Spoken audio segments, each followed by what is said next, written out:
the power to inspire, heal, and transform, reminding us that every challenge is a chapter and every success is a triumph worth sharing. Hi there, welcome to The Spark, a podcast dedicated to bringing you stories of transformation, real stories of some silent heroes. This podcast is about resilience, hard work, willpower, and determination. It is about the desire to succeed. We are here to share our challenges, failures, and victories with the hope of inspiring each and every one of you. My name is Mabel Shu, and I am your host.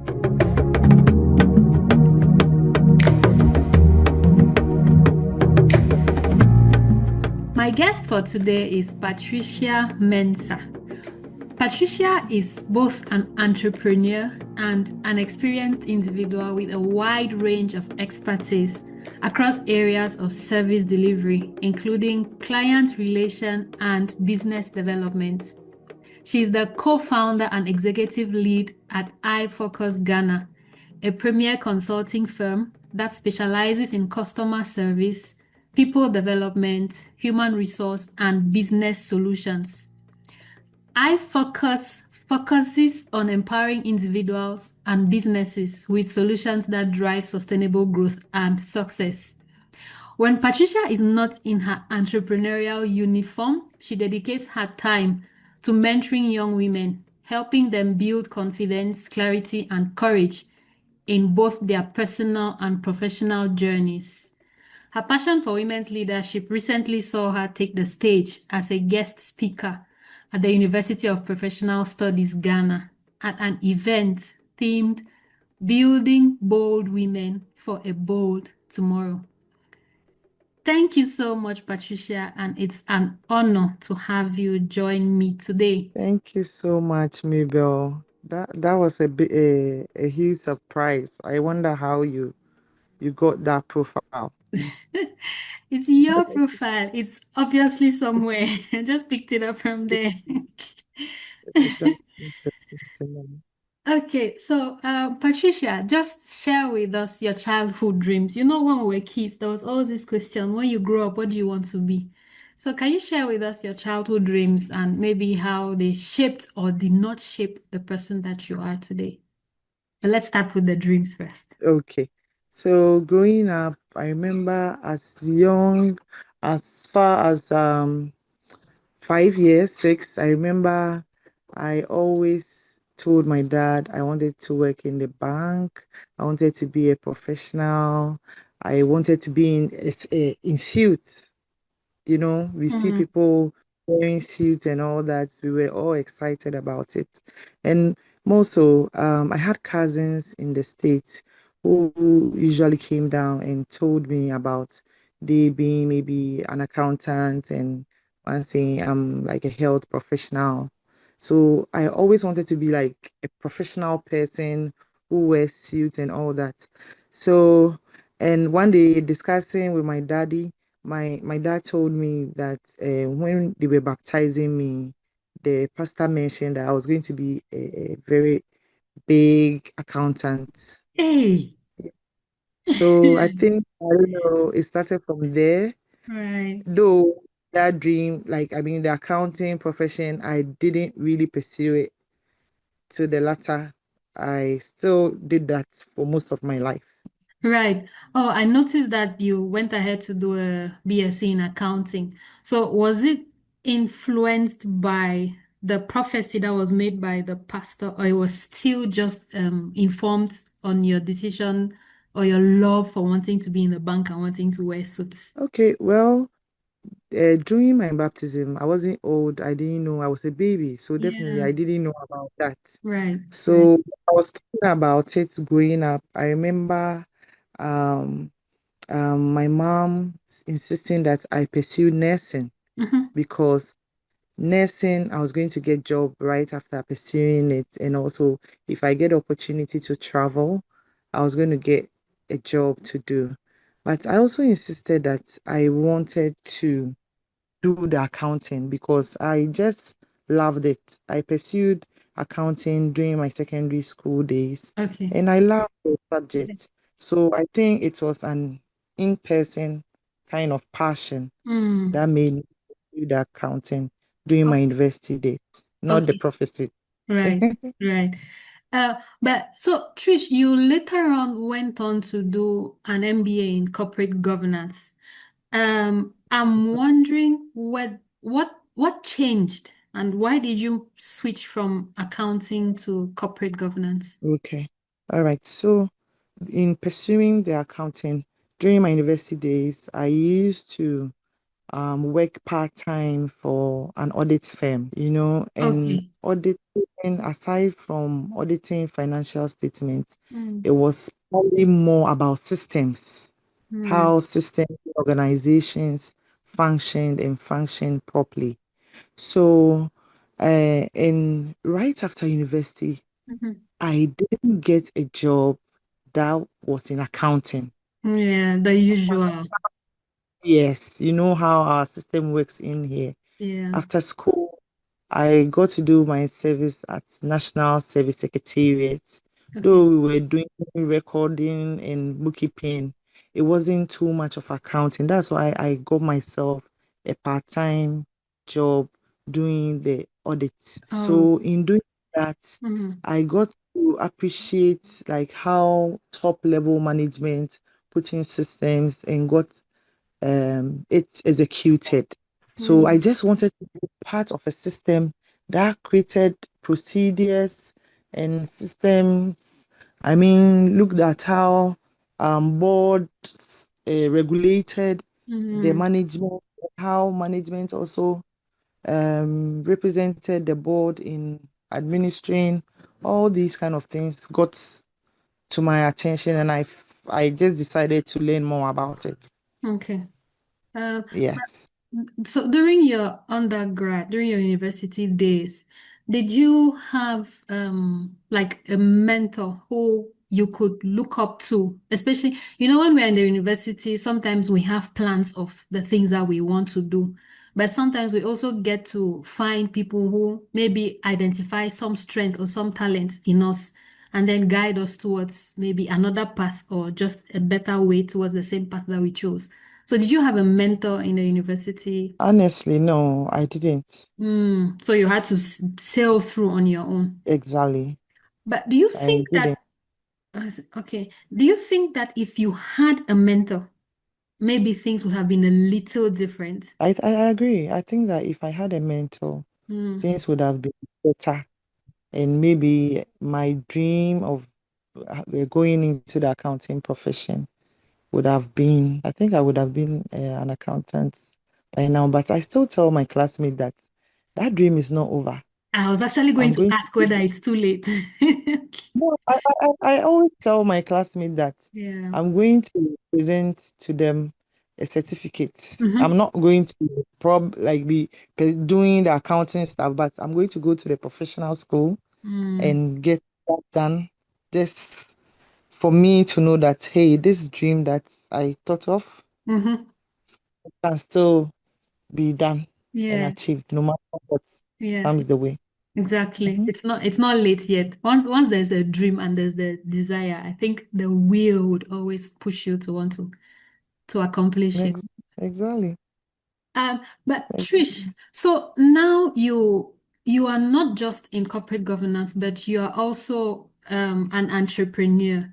So that's a lot of, I know being an entrepreneur is not as easy as sometimes they make it look. So how do you manage both? Because you are also the co-founder at iFocus. So how do you manage these two, being an entrepreneur and also working in iFocus Ghana or working with? Yeah, This is a big question. That's the big question. I know. And just as you said, was it 2 days ago? Hmm. I'm also a mom of three kids, and I had business calling. To I add had to into that. attend Yeah. to family issue. Sometimes we just have to multitask, Hmm. consistency. prayer and Yeah. hard work Yeah. and dedication. You just have to put your mind to it. I Right. always see that whatever you seek to do or want to be is always in the mind. Right. You have to be bigger than the excuses. You always have to tell yourself, pat yourself at the back, that this can be done, this can be achieved, and you are going to do it. And that has been my goal, and Mm. that has been my style. Anytime something comes up, people will say, "Oh, are you sure you can do it?" I just tell myself, I'm going to do it and I'm Mm. going to get it done. And I work towards it through Mm. dedication, hard work. Right. Yeah. Okay. Thank you very much, Trish. So I'm looking at now you've mentioned in addition to being an entrepreneur, in addition to also focusing on I focus, you're a mom to three kids. Can you just maybe share with us some of some of your biggest challenges? And I'm looking especially as an entrepreneur, because sometimes working for some other person, the guarantee of the salary at the end of the month is sometimes something you can hold on to. But as an entrepreneur, what are some of the challenges, your biggest challenges that you've come across? Okay. Well, some of the challenges I've come across will be financing, Mm-hmm. seeing opportunities.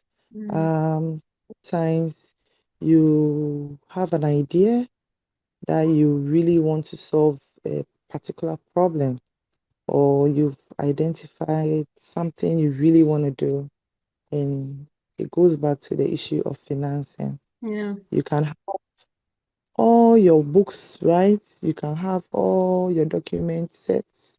Though having those documents have also opened doors for me, Yeah. sometimes it's just the system.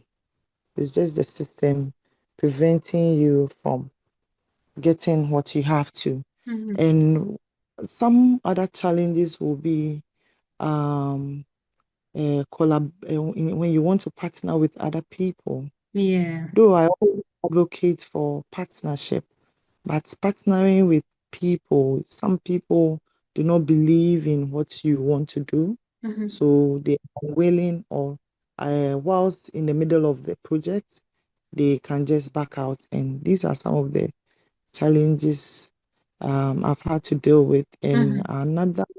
there's this last one that is really, really, I mean, something most entrepreneurs go through, that has to do with staff when they have to resign and leave your Mm-hmm. job or Mm. just go away without informing you. These are Sometimes some they of steal some of your the goods or your money. yes, Yeah. yes. These are some of the huge, huge challenges that I have faced during my journey. Mm. If you had to go back, looking at how far you've come, if you had to go back and say maybe correct or change something, what would that thing be? It could be maybe the course you did, but if you had to go back to correct or change something, what would that thing be? In recent times, I feel our, looking at what I experienced, Yeah. I feel like our environment, our curriculum have to be looked at, Mm-hmm. Mm. especially in meeting the needs of the society Yeah. and the nation. Yeah. I attended this conference in November and in UK, and one thing that resonates with me was a question that was asked: what are universities for? Are they addressing the issues that the society want them to address? Universities are churning out, I mean, people. Yeah. And I had a dream of being an accountant. Though it's achievable, when I finished school, I got a job that wasn't accounting related. What do? I also need to take care of myself. So I took up this customer service role. Mm-hmm. I did that for like 10 years because there were no Oh, wow. jobs. 10 years. So yeah, Oh, I wow. did that I did that for 10 years. And Interesting. you do this for 10 years and you want to okay, well, I enjoyed it. That's why I Mm. got stuck in there. It was beautiful Yeah. because I'm passionate about helping people, serving people, attending to people, solving problems. So me being there and being able to solve these challenges of people, I was excited and being able to carry all the whole team along, you know. So I think that one of the things that I would have loved is for guidance, proper guidance Yeah. in Yeah.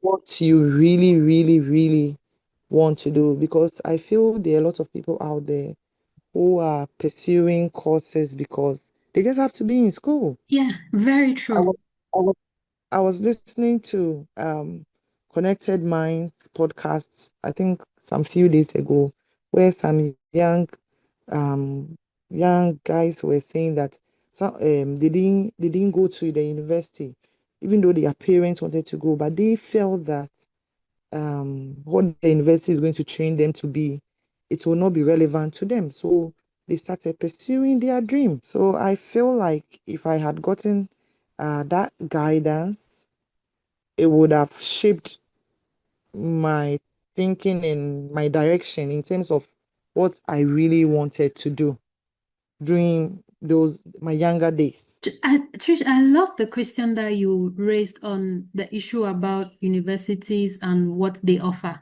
You see, and when you said that, it just reminded me of myself.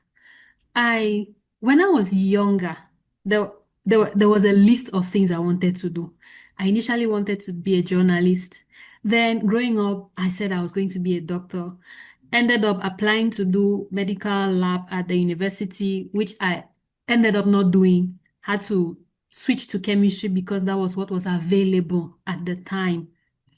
Finished chemistry, tried to get a job, and I didn't succeed. Today, I find myself in the civil society space and I love Right? the work I do. Exactly. I love the work I do. But like you said, if I had maybe proper guidance from Exactly. earlier, I maybe would not have made the decision to do chemistry. And again, you said another thing to our universities are teaching courses, theory, but they don't focus on building skills or just training the Societal, talents. addressing societal Mhm. needs. Exactly. It's just more of there's a curriculum, we have to work on it, and at the end of the day, the students have to go. So whatever we have to do so that students can graduate, let's just do Money, it. Yeah. So you money. realize that talented people, talented graduates, very skilled graduates come out and what are they looking for? They're looking for jobs, but end up getting jobs that don't even align with what they do, what they did before. What they say, Yes, yes. or what they even like. Mm, So it's interesting, but I think, like you said, it's something that, well, I can't say we have to look at because I I have very little power in that area, but I think that there are some of these things that we really need to reconsider, especially when it comes to training or building the youth. And exactly. Mentoring, thank you. Yeah, mentoring. mentoring. Like you also, I think Because I also had that challenge because I didn't have a mentor to guide. And you also mentioned it that you didn't have, and you think that if you had, maybe things would have been different. I had to find mentors after uni Same. because I realized that no, I needed it. Mm-hmm. So I'll walk up to someone I think is doing well. I'll walk up to the person and say, please, I want you to mentor me. Then they will gladly accept. And there's this challenge. You see, throughout uni, we used to attend mentorship sessions with various speakers coming Mm-hmm. around. Mm-hmm. But how many of them availed themselves Exactly. after the program? Yeah. Yeah. Because the whole thing is about impact. Mm. So if you are a mentor and you come to a session, you speak and you go away without taking two or three people to direct or guide, then what's the essence? I Yeah. don't know of today. I don't know how many young people are willing to be mentored like how I took a bold decision to walk up to people to ask them to mentor me. And I don't know how available these mentors to are available to these mentees. Yeah.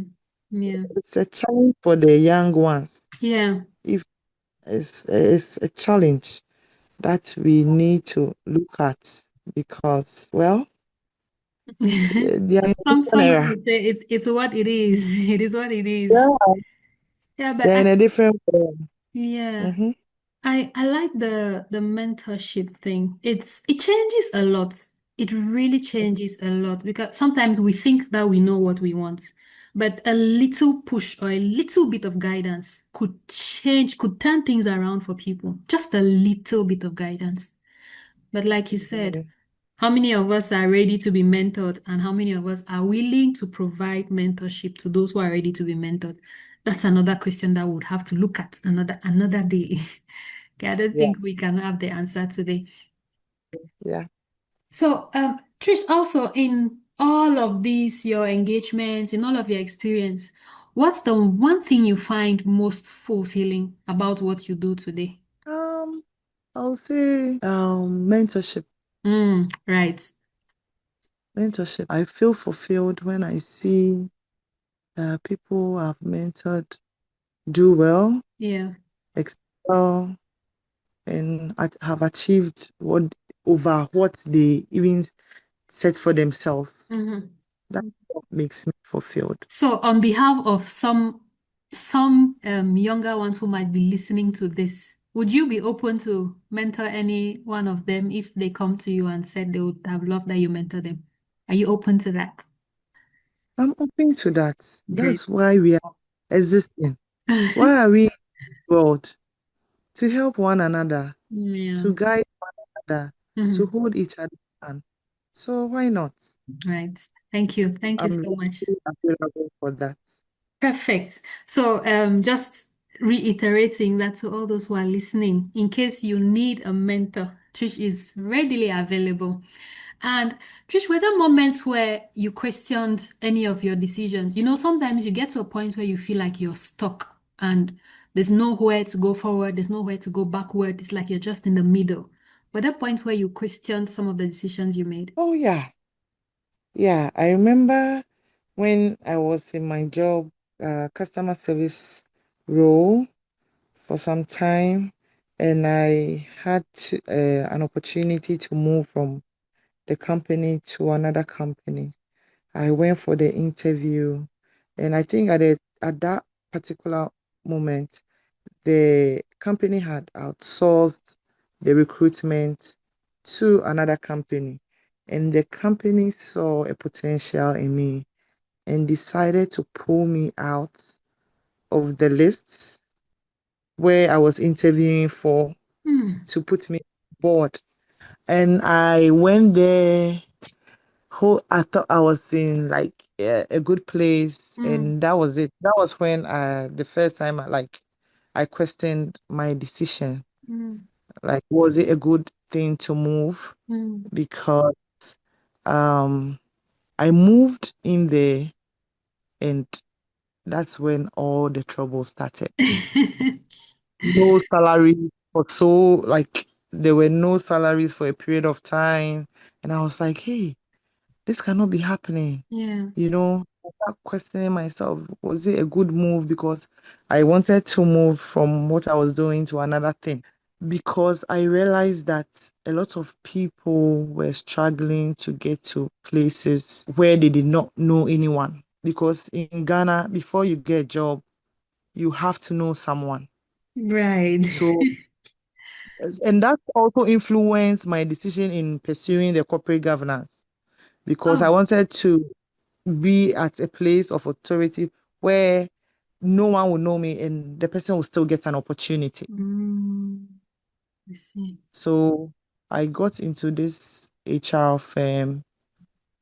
It was in a people development agency, and it was a beautiful place. I love what they did, like in terms of the services that we provided, mentoring people, guiding young ones in terms of knowing their personalities and also in terms of the profession they wanted to pursue. So I was excited about it, but how things went led me questioning myself as to did I make the right decision by moving? Because I just wanted to switch into the HR area so that I could have an impact on people in terms of recruitment and all that. Because I felt that in Ghana, if you did not know anyone, I wanted to change the narrative.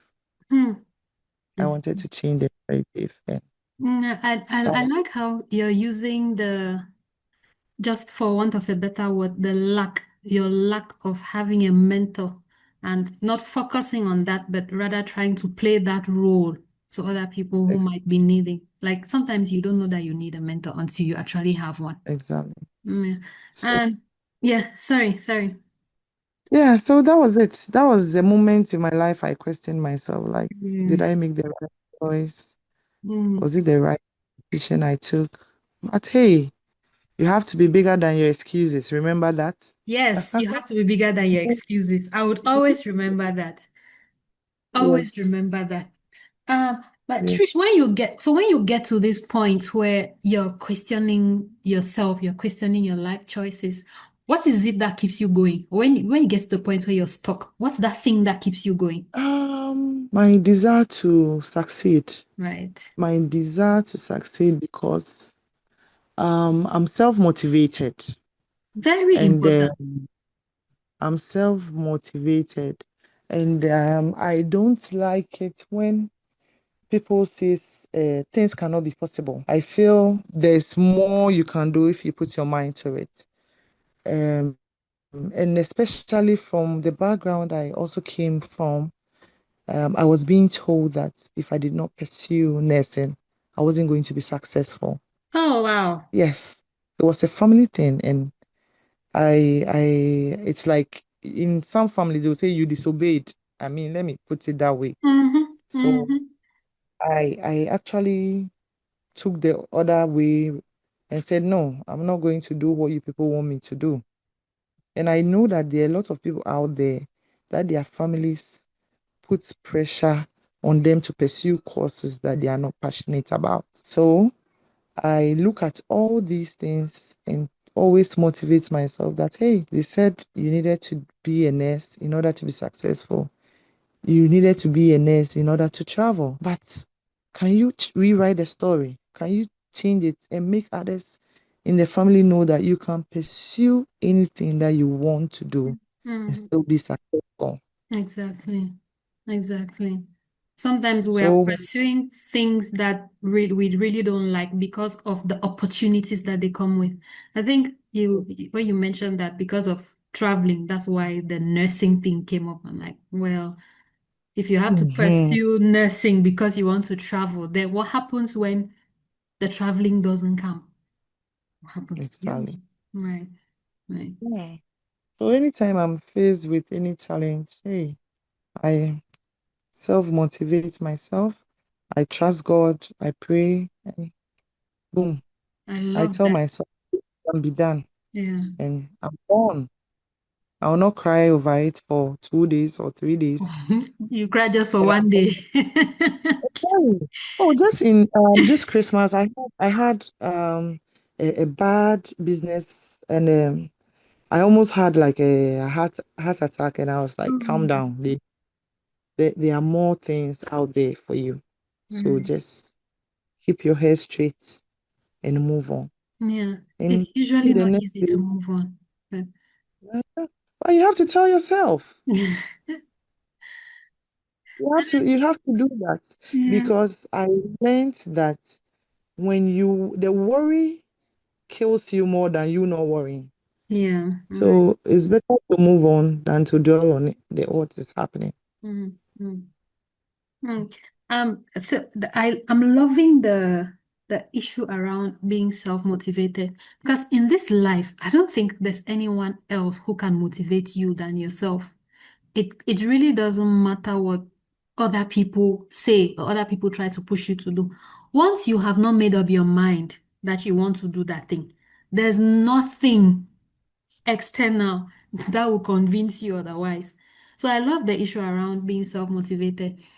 And Trish, so sorry about what happened in December with your business. I'm really hoping that you'll be able to get back on your feet stronger than before. I really hope. You have to be bigger than your excuses. So, Again, you have to be bigger than your excuses. So, and now, mm, just to add to that, if there was one thing or if there were two things that you would want to share as advice to anyone out there who is struggling or who has been broken down for some reasons, who has had some challenges that they've not been able to overcome, what are some of the things that you would just want to share? oh, that's a beautiful one. And then I'll want to tell the person that, first of all, know that God loves you and that He loves you before any other thing. So you matter most to God. You keep your faith. You become bigger than your excuses. You love yourself. You have a positive mindset that whatever you want to do can be achieved when you put your mind to it. And also be hardworking, be consistent, and dedicated to whatever you desire to do. That would Perfect. be my advice. Perfect. Thank you very much, Trish. So I'm going to start with the last thing I heard, be consistent. This word is coming up a lot these days. Be consistent. I think consistency is what is taking people places now, consistency and hard work. So some of the things I've picked up from you, be consistent, be very hardworking. You must have a positive mindset and you have to be bigger than your challenges and your excuses. So emphasis laid Yeah. on the oh, it's very necessary. You have to be Yeah. bigger than your excuses. And then the Yeah. last but not the least, be self-motivated. You are your own source of motivation, irrespective of the external factors. You are your own source of motivation. Yeah. Thank you so much, Trish. It's been a lovely conversation. I'm sure that there's more that we would have wanted to hear, especially the details on how the challenges that um you went through and how you were able to overcome them, especially the most recent details. It would have been really nice to hear that, but it's really been lovely talking with you, and I'm really happy that we had to do this. Thank you so much. Thank you so much for having me, Mabel. I really appreciate this.